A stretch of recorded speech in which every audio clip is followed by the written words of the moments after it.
Hello and welcome you all to my new YouTube video. तो आज की इस नई यूट्यूब वीडियो में मैं उन सारे सीए स्टूडेंट्स की हेल्प करने के लिए आया हूं जिनको डीटी में दिक्कतें होती हैं अपने सिलेबस को पूरा रिवाइज करने में। बेसिकली क्या होता है कि एक दिन पहले जो छुट्टी मिलती है हमें डीटी के पेपर में, उसमें पूरा सिलेबस रिवाइज करना हमारे लिए एक हैक्टिक काम हो जाता है।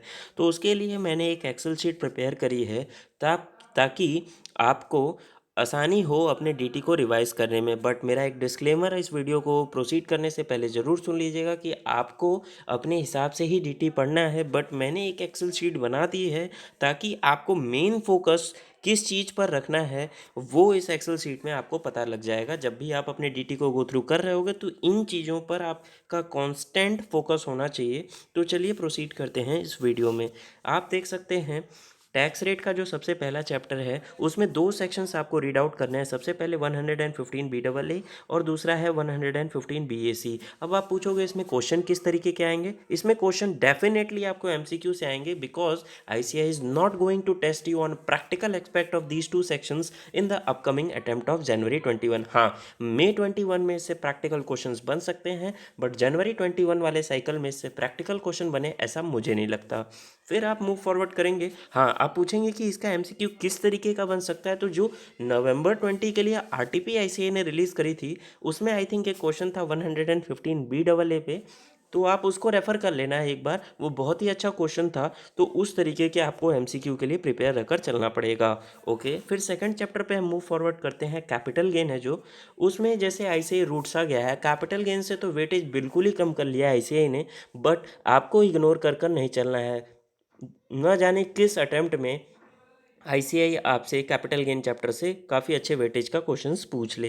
तो बेसिकली जो आपको सेक्शंस ध्यान रखने हैं वो ध्यान रखना है आपको। एक 50C वाला सेक्शंस, इसकी प्रैक्टिकल एप्लीकेशन आ सकती है ना, वो जो 5% का टॉलरेंस बैंड है, एसडीवी और फुल कंसीडरेशन में क्या चूज़ करना है हमें, तो वो चीज़ आपको ध्यान रख कर चलनी है प्रैक्टिकल सम को सॉल्व करते वक्त। और 112A वाला जो क्वेश्चन है कि जिसमें कि आपका 1 लाख से ऊपर का जब लॉन्ग टर्म कैपिटल गेन होता है तो उसमें 10% से आपका एलटीसीजी टैक्स लगता है। तो ये सेक्शन भी आपको ध्यान में रखकर चलना है। स्लम सेल का सेक्शन हमेशा सब टीचर्स रेफ़र करवाते हैं but according to my opinion slump sale अब आईसीआई के आउट ऑफ सिलेबस जा चुका है। अब स्लम सेल से वो क्वेश्चंस नहीं पूछ रहा है। हाँ, but for old course definitely आप 50 कैपिटल बी का भी सेक्शंस रेफ़र कर लीजिएगा इन दो सेक्शन के अलावा। बाकी आप एक रीडिंग कर लीजिएगा ताकि कहाँ इंडेक्सेशन मिलता है, कहाँ इंडेक्सेशन नहीं मिलता है, कौन से एसेट्स, कब एक asset short term capital asset बनता है, कब लॉन्ग टर्म कैपिटल एसेट्स बनता है, वो आपको टाइप ऑफ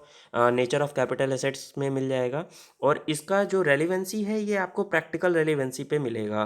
ओके, तो इस चीज़ का आप ध्यान रखेंगे कैपिटल गेन के चैप्टर में। फिर थर्ड चैप्टर पर चलते हैं, इनकम फ्रॉम अदर सोर्स। इसमें एक ही सेक्शन सबसे ज़्यादा इंपॉर्टेंट है और वो है 56 to 10।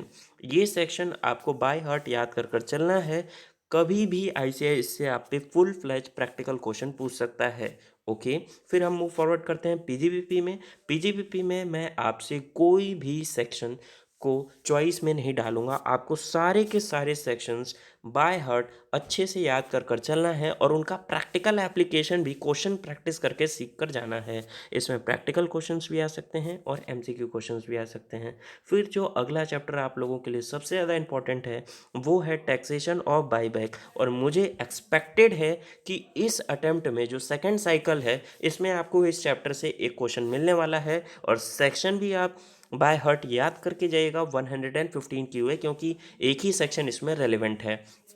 तो इसका एक्सपेक्ट आपको प्रैक्टिकल में भी दिख सकता है और एमसीक्यू में भी दिख सकता है। फिर हम अगले चैप्टर पर चलते हैं, taxation of units. Taxation of units में आपको एमसीक्यू ही पूछेगा, प्रैक्टिकल क्वेश्चन कभी नहीं पूछेगा इस चैप्टर से। और उसमें भी एक सेक्शन है 115 आर। याद रहता है तो ठीक है, नहीं याद रहता है तो कोई दिक्कत वाली बात नहीं है क्योंकि इसमें आपसे एमसीक्यू पूछेगा। और इसमें क्यों पूछेगा मैं इतना श्योर क्यों हूँ, क्योंकि इसमें एक अमेंडमेंट थी नवंबर में, इससे कुछ पूछा नहीं। तो ये मोस्ट एक्सपेक्टेड है कि सेकेंड साइकिल में अपने इससे पूछ ले।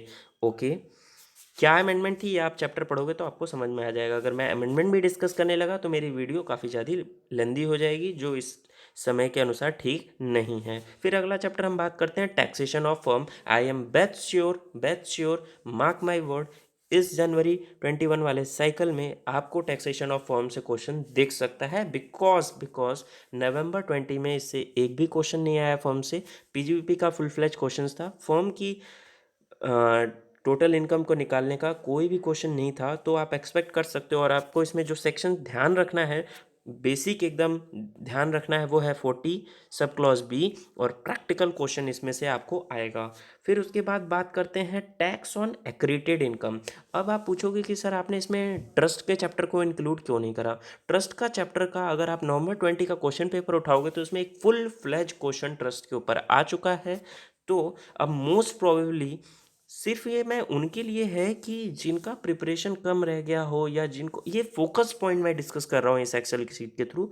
तो आपको जो मेन फोकस करना है इस बार ट्रस्ट वाले टॉपिक में, वो एग्जिट टैक्स पर फोकस करना है। और इसका सेक्शन भी आप बाय हार्ट याद कर लीजिएगा, 115 TD। इसमें एक रूल है कैसे वैल्यूएशन करनी है एसेट्स की, लाइबिलिटीज़ की, वो जरूर से ज़रूर देख लीजिएगा। इस पर आपको एक फुल फ्लैश प्रैक्टिकल क्वेश्चन इस बार क्वेश्चन पेपर में दिख सकता है। फिर उसके बाद बात करें, बिजनेस ट्रस्ट को आप इग्नोर कर सकते हो, हाँ पढ़ लेना, रीडिंग कर लेना, रीडिंग करने के लिए मैं मना नहीं कर रहा। सिक्योरिटाइजेशन ट्रस्ट की भी रीडिंग कर लेना, रीडिंग करने में कोई मनाही नहीं है।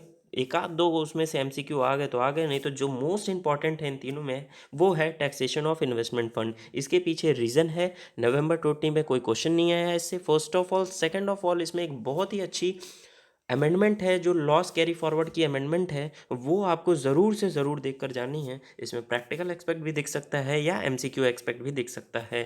फिर उसके बाद मैथ तो आपको पढ़ना ही पढ़ना है, 115 जेबी प्रैक्टिकल बेस्ड ऑन इंडियस। इस बार इंडियस वाले एप्लीकेशन पर आप क्वेश्चंस जरूर बना के जाइएगा मैथ में, हो सके इस बार आपको पेपर में इंडियस के एप्लीकेशन बेस्ड मैथ का क्वेश्चंस आ जाए। ओके, फिर डिडक्शन चैप्टर पर जब आप आते हो तो कुछ डिडक्शंस के सेक्शंस बहुत इंपॉर्टेंट हो जाते हैं। जैसे मैंने मार्क आउट कर रखा है 80C, 80D, 80EEA, 80EEB, 80JJAA और 80IAC। ये कुछ ऐसे इंपॉर्टेंट सेक्शंस हैं जो डिडक्शन में आपको बाय हार्ट याद करके जाने हैं, और इनका प्रैक्टिकल एप्लीकेशन भी अच्छी तरीके से समझ कर जाना है। ये आपको फुल फ्लेज क्वेश्चन पे तो कभी नहीं मिलेगा, ये सब आप भी अच्छे से जानते हो। ये part of the practical question और एमसीक्यू के रूप में आपको इस चैप्टर की एप्लीकेशन मिलेगी। TDS the most TDS and TCS the most important chapter of your DT, जिसमें हर अटेम्प्ट में, चाहे वो ओल्ड कोर्स हो न्यू कोर्स हो, आपको क्वेश्चन डेफिनेटली मिलना है इस चैप्टर से। और ऑल सेक्शंस इसमें इंपॉर्टेंट हैं। ये प्रैक्टिकल में भी आपसे पूछेगा और एमसीक्यू में भी पूछेगा, ये मैं बैट श्योर हूँ। तो इस चैप्टर को तो आप बिल्कुल भी इग्नोर मत करिएगा, टीडीएस एंड टीसीएस। फिर उसके बाद कई बच्चे मिसलेनियस वाले चैप्टर को छोड़ देते हैं, बट अगर आप मार्क आउट करोगे ना, specially for new course, ICI ना काफ़ी ज़्यादा बेंड है हमारे मिसलेनियस चैप्टर पे, उससे ज़रूर ज़रूर ज़रूर वो क्वेश्चन पूछता है। तो आप मिसलेनियस चैप्टर को एक बार रीड आउट कर लेना, just read all the sections. इससे आपको थ्योरेटिकल क्वेश्चन आएगा, प्रैक्टिकल क्वेश्चन का कोई सवाल ही नहीं होता, और एमसीक्यू भी इस चैप्टर से आपको बन सकता है। तो मिसलेनियस चैप्टर को आप मत छोड़ के जाना, क्योंकि आईसीआई जनरली वही चीज़ पूछ लेता है जो आप छोड़ कर जाते हो। तो मिसलेनियस चैप्टर को जनरली लोग छोड़ कर जाते हैं। आप एक बार सारे सेक्शंस को रीड आउट कर लेना, आपको आइडिया लग जाएगा, आपको इस पे थ्योरेटिकल और एमसीक्यू क्वेश्चंस मिल सकते हैं। और मैं आपको एक चीज़ और बता दूं, मैंने इसमें असेसमेंट के चैप्टर को इंक्लूड नहीं किया है, अपील के चैप्टर को इंक्लूड नहीं किया है, और इनकम टैक्स सेटलमेंट कमीशन वाले चैप्टर को इंक्लूड करके नहीं चला हूँ। जस्ट बिकॉज रीज़न है, चैप्टर काफ़ी ज़्यादा लेंदी है। आपको उन चैप्टर्स को बस एक रीड देना है ताकि आप उस सेक्शंस को उसमें समझ सकें।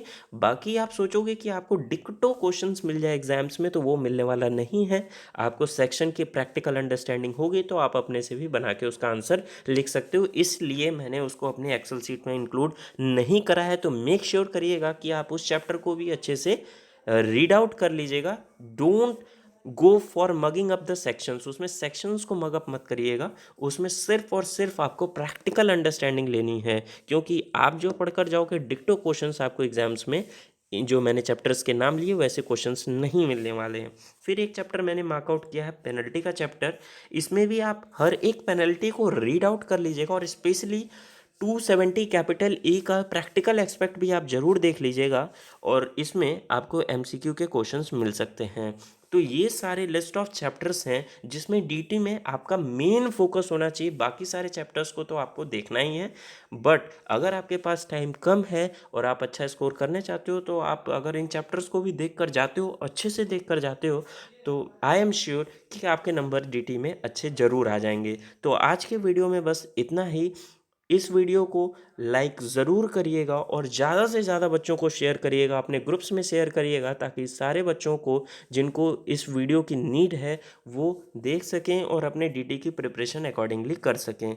तो आज की इस वीडियो में बस इतना ही, and make sure do not forget to subscribe my channel. मिलते हैं अपने नेक्स्ट वीडियो में इसी तरीके की नेक्स्ट रिलेवेंट अपडेट या इन्फॉर्मेशन के साथ। अभी के लिए बाय बाय।